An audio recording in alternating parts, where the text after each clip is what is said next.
के ऊपर लेकर के चलना चाहता हूँ, क्योंकि आप नेटवर्क बनाएंगे। आप देखिए, कभी भी आपने सूर्यवंशी सर को देखा हो, उनका ड्रेसिंग सेंस देखा है क्या आपने? मैं बड़ा क्लोजली ऑब्जर्व करता हूँ उनको, उनका गेटअप, वो कोट पहन के जब सामने आते हैं। विजय पंडित सर का आप देख लीजिए गेटअप, वो कैसी पर्सनैलिटी को सिंबलाइज करते हैं, आकाश सर की पर्सनैलिटी, या फिर जो भी प्रोफेशनल्स हैं, आपने हमेशा देखा होगा कि उनका व्यक्तित्व बोलता है। व्यक्तित्व जो है हमारा, वो एक जो है वो बिना शब्दों के भी बोलता है। तो आपको कई बार डीपी में बनियान वाली फोटो लगा रखी होती है लोगों ने, मतलब वो नॉर्मल फुल बाजू की भी नहीं, संडो बनियान लगा रखी होती है उन्होंने। तो आपका जब कोई फोटो देखे तो उसको लगना तो चाहिए कि भाई कोई ऐसी धाकड़ पर्सनैलिटी है जो रिप्रेजेंट कर रहा है हमें। या फिर जब आप पहुंचते हैं किसी के घर पर, तो आपकी पर्सनैलिटी बहुत हद तक मैटर करती है कि वो आपसे जुड़ेगा। कई बार लोग आपकी पर्सनैलिटी देख करके आपसे जुड़ना नहीं चाहते, कहते हैं यार ये फकीर आदमी, ये मेरे से हजारों करोड़ों रुपए की बात कर रहा है, इसका अपना गेटअप क्यों नहीं ठीक करता ये। तो अगर आपको बड़ी बातें करनी है, बड़े इवेंट्स को ऑर्गेनाइज करना है, बड़ी चीजों का प्रमोशन करना है, तो आपकी पर्सनैलिटी भी बड़ी दिखनी चाहिए, क्योंकि सेल्स और मार्केटिंग में जो दिखता है वो बिकता है। तो पर्सनैलिटी डेवलपमेंट के कुछ पॉइंट्स मैं आपको बताने के लिए जा रहा हूँ, आप इसको जरूर फॉलो कीजिएगा। कुछ टिप्स हैं जिसमें आपको कुछ पढ़ना पड़ेगा, विनम्र रहना पड़ेगा, माफी मांगना भी सीखना पड़ेगा, फोन द्वारा दूसरों को परेशान भी नहीं करना होगा, बॉडी लैंग्वेज भी सुधारनी होगी, खुश भी रहना होगा, और वो भी पॉजिटिव तरीके से, नए लोगों से भी मिलना होगा, आत्मविश्वास भी बढ़ाना होगा, इंग्लिश में भी बात करनी सीखनी होगी, और सभी की बात सुननी भी होगी। मैं आपको स्टेप बाय स्टेप बताने की कोशिश करता हूँ। जो किताबें होती है वो ज्ञान का भंडार होती हैं। ज्ञानवान व्यक्ति समाज में इज्जत का पात्र होता है। आप देखिए, जब अमिताभ जी आकर के बोलते हैं, क्यों आप सब लोग उनको प्रेज करते हैं, क्यों आप सब लोग उनको अप्रिशिएट करते हैं, उसका रीजन है पढ़े लिखे हैं। आप जब किसी पढ़े लिखे आदमी से बात करते हैं, उसने 4 किताबें जो ज्यादा पढ़ी होती हैं, उसकी वजह से उसका रुतबा ऑटोमेटिकली अलग हो जाता है। मुझे बताइए, आप में से कितने लोग हैं जिन्होंने कल कोई किताब पढ़ी थी, परसों कोई किताब पढ़ी थी, या कुछ दिन पहले भी कोई किताब पढ़ी। कई लोग तो कहते हैं यार स्कूल छोड़े जमाना हो गया, अब क्या पढ़ने लिखने की जरूरत है। लेकिन आप किसी भी सफल व्यक्तित्व को देख लीजिए, चाहे वो टाटा, बिरला, बाटा, अडानी, अंबानी, चाहे वो बिल गेट्स हो, चाहे वो जुकरबर्ग्स हो, दुनिया के जितने भी रिचेस्ट टॉप रिच लोग हैं, वो लोग पढ़ते बहुत हैं। क्योंकि पढ़ने का मतलब है कि आपके शब्दकोश में शब्दों का संग्रह आप इकट्ठा करते हैं, क्योंकि ये सभी शब्द आपको अपनी टीम के साथ तो इस्तेमाल करने हैं। तो अपने व्यक्तित्व को डेवलप करना है, अगर आपको, अगर अपनी पर्सनैलिटी को डेवलप करना है, तो आपको किताबें पढ़नी पड़ेंगी। और आज की तारीख में अगर आप किताबें नहीं खरीद पा रहे हैं, तो मैं आपको बता दूं, इंटरनेट पर भी आर्टिकल मौजूद हैं, मैगजीन्स हैं, पुस्तकें हैं, किंडल करके अमेज़न पर बुक अवेलेबल है। आप कहीं से भी ऑनलाइन ज्ञान अटेंड कर सकते हैं, और आप उसको आत्मसात कर सकते हैं, और आप अपने ज्ञान के बलबूते लोगों से अपनी बात का लोहा मनवा सकते हैं। सबसे अच्छा तरीका है लोगों के सामने अपना प्रभाव डालने का, कि आप पढ़े लिखे होने भी चाहिए और पढ़े लिखे लगने भी चाहिए। तो आपको किताबें पढ़नी है, बहुत सारी किताबें आपके घर में अगर ना हो, आपका बच्चा स्कूल जाता है, उसकी स्कूल वाली किताबें पढ़ लीजिए, क्योंकि बच्चों का सिलेबस और हमारे टाइम का सिलेबस बहुत अलग है। आज की तारीख में बच्चों की किताबों में भी बहुत सारी ज्ञानवर्धक बातें मिल जाएंगी, जिसको आप अपनी टीम में शेयर कर सकते हैं। तो आप अपनी किताबों को जरूर पढ़िए। दूसरी सबसे अच्छी चीज होती है विनम्रता। जितने लोग भी राउडी राठौड़ बन के चल रहे हैं, हाल वो इस प्रोफेशन में ना रहें, क्योंकि जो पब्लिक हैंडलिंग का काम होता है, जो पीपल डीलिंग का काम होता है, उसमें आपको बड़ा पोलाइट रहना पड़ता है, आपको बड़ा हम्बल रहना पड़ता है। अमिताभ जी बहुत साइलेंट तरीके से बोलते हैं, मुझे बड़ा अच्छा लगता है। के बी दुर्गा सर बहुत अच्छा बोलते हैं। आपने देखा होगा विजय पंडित जी हमेशा डायरी लेकर के बात करते हैं, और बहुत शालीनता से बात करते हैं। तो जितने भी लोग थोड़े से सॉफ्ट स्पोकन होंगे, जो विनम्र भाषा में बोलते हैं, विनम्र, मतलब लोग पसंद करते हैं ऐसे लोगों को। अगर कोई बंदा आपका नाम ले और हार्श होकर के बात करे, रफ लैंग्वेज में बात करे, आड़ा टेढ़ा बात करे, आप देखिए आपके चेहरे के हाव भाव भी उड़ जाएंगे, और आपको लगेगा यार पता नहीं क्यों मेरे से ऐसी बात कर रहा है। तो आपको अपनी शब्दों में जो मिठास है वो लानी पड़ेगी, क्योंकि जो कस्टमर है या फिर जो प्रोस्पेक्ट है हमारा, वो शहद देने वाली मक्खी है, और कभी भी शहद देने वाली मक्खी को जूता नहीं मारा जाता।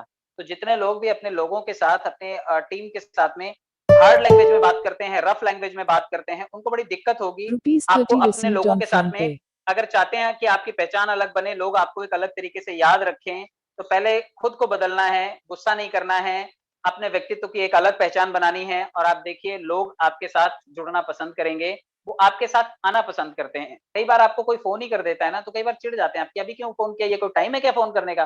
कई लोग नाराज हो जाते हैं। तो आप कोशिश कीजिए कि हो सकता है कभी आपको भी इमरजेंसी पड़ी हो, आपने किसी को देर रात से फोन किया हो, अगर सामने वाला ऐसा जवाब आपको दे तो आपको कैसा लगेगा। तो आप किसी का भी उत्तर जो है वो बिल्कुल विनम्र तरीके से ही दें, इससे लोगों का दिल जीतने में आपको बहुत मदद मिलेगी। चलिए मैं अगले पॉइंट की तरफ बढ़ता हूँ।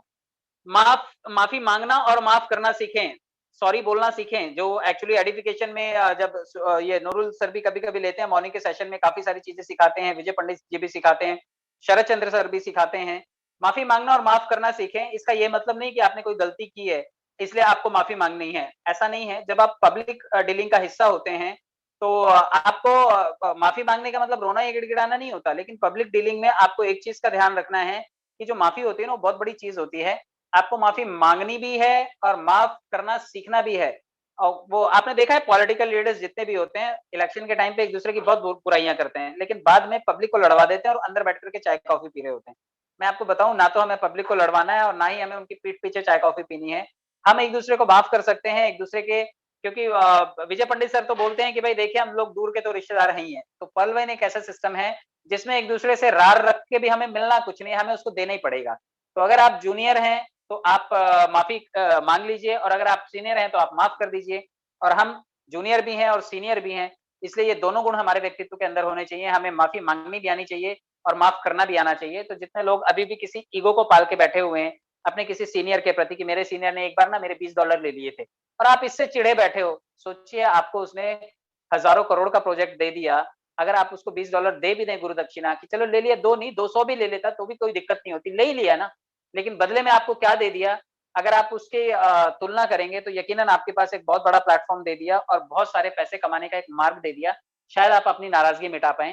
तो इसका एक सबसे अच्छा तरीका है कि आप कोशिश कीजिए कि आप अपने सीनियर को फोन कीजिए। अगर कोई रार रह गई है, अगर जूनियर के साथ में कोई कॉम्प्लेक्स हुआ है, तो आप कोशिश कीजिए कि आप कोशिश कीजिए कि अपने जूनियर के साथ में टाई अप कर लीजिए, अपने सीनियर के साथ में आप चेक कर लीजिए कि कोई झमेला तो नहीं रह गया, और अगर है तो माफ कर दीजिए और नहीं है तो माफी मांग लीजिए। विन विन सिचुएशन में आइए और देखिए आपके काम की गति क्या हो जाती है। तो हम सॉरी बोलना सीखिए, ये आपको बहुत हद तक दूर दूर तक लेकर के जाएगा। एक होता है फोन से दूसरों को परेशान ना करें। काफी सारे लोगों के पास में फोन है, लेकिन फोन का मतलब नहीं होता है कि कई बार हमारा फोन मीटिंग ऑफिस या ऐसी जगह पर भी बजने लगता है। आप देखिए कई बार मीटिंग्स में बजने लगे फोन तो डिस्टरबेंस होती है, और सचमुच डिस्टरबेंस होती है। कई लोग प्रेजेंटेशन देने के लिए आते हैं और फोन उठा लेते हैं, फिर कहते हैं सॉरी सॉरी मेरा फोन आ गया था। लेकिन इससे सोचिए ना कि आपका फोन इतना इंपॉर्टेंट था कि 100 200 500 लोगों को आपने होल्ड पे डाल दिया। आपको ये भी देखना है कि आपका फ़ोन हो सकता है कि ऐसे टाइम पे बजा जब आप ज़िंदगी का सबसे बेहतरीन काम कर रहे थे, तो उस टाइम आप किसको प्रायोरिटी देंगे? अगर बहुत अर्जेंट फ़ोन था तो बात अलग है, लोग आपके लिए 100 लोग वापस से वेट करेंगे, कोई प्रॉब्लम नहीं है और लोग करते हैं इंतज़ार कॉल लाइन में।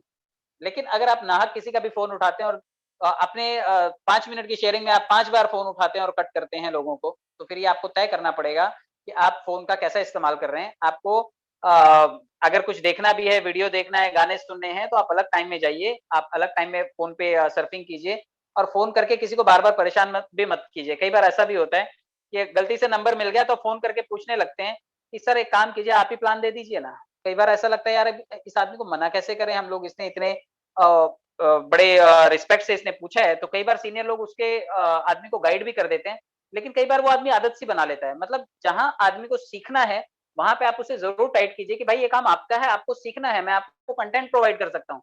लेकिन कुछ लोग पर्पसली परेशान करने लगते हैं कि आप सारे के सारे प्लान आप ही बताइए क्योंकि आप मेरे सीनियर हैं। सीनियर होना गलती नहीं है और आपको फ़ोन नंबर देना भी गलती नहीं है। लेकिन आप हर छोटी-बड़ी चीज़ के लिए आएँ और सीनियर को आप डिस्टर्ब करते रहें, तो ये चीज़ भी उचित नहीं है। आप अपने फ़ोन का इस्तेमाल अपने जूनियर से बातचीत करने के लिए ज़रूर करें, लेकिन बतौर जूनियर आप अपने सीनियर को सिर्फ़ और सिर्फ़ अपने प्लान प्रेज़ेंटेशन के लिए, अपनी प्रॉब्लम सॉल्विंग के लिए हर वक़्त फ़ोन करके परेशान ना करें। तो फ़ोन का राइट इस्तेमाल कीजिए। बॉडी लैंग्वेज सुधारिए, सबसे बड़ी चीज़ होती है बॉडी लैंग्वेज, क्योंकि आपकी बॉडी लैंग्वेज देख कर के भी आपको लोग जुड़ते हैं। कई लोगों से बात करो तो ऐसे मुँह खोल के बैठ जाएँगे सामने। आप देखिए लार भी टपकने लग जाएगी अगर उनका मुँह बंद ना करवाया जाए। तो आपको मुँह मुँह मुँह खोल करके नहीं बैठना है। जब भी कोई बात सुनाई देती है या जब भी कोई बात होती है, तो आपको एकदम मतलब एक प्रोफ़ेशनल वे में बैठना है। चेहरे के हाव-भाव अलग होने चाहिए, अच्छे होने चाहिए। बॉडी लैंग्वेज आपकी काफ़ी हद तक आपका आत्मविश्वास भी शो करती है। जितने लोग भी डरे हुए होते हैं, उनके कंधे थोड़े से सिकुड़े हुए होते हैं, उनकी गर्दन थोड़ी-सी अंदर कछुए की तरह धँसी हुई होती है। लेकिन जो कॉन्फिडेंट होते हैं, आप देखिए सीना चौड़ा एकदम लंबे-लंबे ब्रिस्क वॉक करते हैं वो लोग, लंबे कदम चलते हैं वो लोग। जो डरपोक होते हैं, वो थोड़े से छोटे शॉर्ट डिस्टेंस, शॉर्ट स्टेपिंग करते हैं वो लोग। तो आपकी बॉडी लैंग्वेज भी जो है आपको जो है वो प्रूफ करती है कि आप कितने कॉन्फिडेंट हैं। चलिए कस्टमर से बात करते टाइम बॉडी लैंग्वेज में मैं आपको बताता हूँ, आप जब भी बात करें, अगर कस्टमर क्रॉस लेग्स बैठा हुआ है, देखिए इसमें जैसे ये लेडी बैठी हुई है, दोनों लेडीज़ बैठी हुई हैं, क्रॉस लेग्स बैठी हुई हैं। वो उनके ड्रेसिंग सेंस की वजह से क्रॉस लेग बैठे हैं तो अलग बात है। लेकिन देखिए एक आदमी पसर के बैठा हुआ है, तो ये पसर के बैठने वाला एटीट्यूड भी नहीं चलता है। एक आदमी प्रोफेशनली टैब के ऊपर काम कर रहा है और एक आदमी क्रॉस लेग्स बैठा हुआ है। अगर आप कस्टमर से बात कर रहे हैं और कस्टमर क्रॉस लेग बैठा हुआ है, तो आप समझिए कि वो डिसीजन जल्दी नहीं लेगा, ही इज बेसिकली कंफ्यूज्ड। आपको ये चीज का बिल्कुल ध्यान रखना है, जिस प्रोस्पेक्ट के आप पास आप गए हैं, अगर उसने क्रॉस लेग किया हुआ है, तो वो आपसे डील करेगा नहीं, वो कंफ्यूज है। दूसरी चीज मैं आपको बताता हूँ, बॉडी लैंग्वेज में एक चीज और ऑब्जर्व कीजिएगा, जब आप किसी से बातचीत करें और अगर वो पैर कांस्टेंट हिला रहा है, कई लोगों की आदत होती है पैर कांस्टेंट हिला रहे होते हैं, तो सिर्फ ये उनके पैर का हलचल नहीं है, उनके दिमाग में भी हलचल चल रही है, उनको भी डिसीजन लेने में तकलीफ होगी। आप ये दो बॉडी लैंग्वेज हैं, आप ये ऑब्जर्व कीजिएगा, आपको डिसीजन लेने में आसानी होगी कि वो आदमी पॉजिटिव है या वो कंफ्यूज है। या तो आप उसका बॉडी पोस्चर चेंज करवाइएगा और या फिर उसको टोकिएगा, आपकी सर पैर हिलाना थोड़े टाइम के लिए आप बंद कीजिए, तो उसका दिमाग जगह पे आएगा, अदरवाइज उसका दिमाग शेकी रहेगा। तो आप ये पैर हिलाने वाली समस्या और क्रॉस लेग बैठने वाली समस्या, ये दोनों चीजों के बारे में आप ध्यान रखिएगा। खुश रहिए, सकारात्मक रहिए, बहुत बड़ी चीज है। अगर आपको अपनी पर्सनैलिटी पे काम करना है तो आपको खुश रहना पड़ेगा। कई लोग जो है वो सीजनल खुश होते हैं, उनको लगता है आज बुधवार ना, आज मेरे खुश होने का दिन नहीं है, मैं खुश ना मैं शनिवार को होता हूँ। तो ऐसे लोग टेंशन ना लें, उनके बाकी के दिन पनौती में ही जाएंगे। तो या तो आप खुश रहें, सकारात्मक रहें, तभी आपका नेटवर्क सर्वाइव करेगा। और अगर आप टीम के सामने आते हैं और आवाज आपकी बड़ी दबी हुई है, आप खुश भी नहीं रहते हैं, आप मुंह खोलते हैं तो नेगेटिव भी पचकते हैं। कई लोग मुंह खोलते हैं और इतना गंदा बोलते हैं, इतना कड़वा बोलते हैं, और बोलते क्या है, नहीं नहीं नहीं, मैं ये अपने लिए नहीं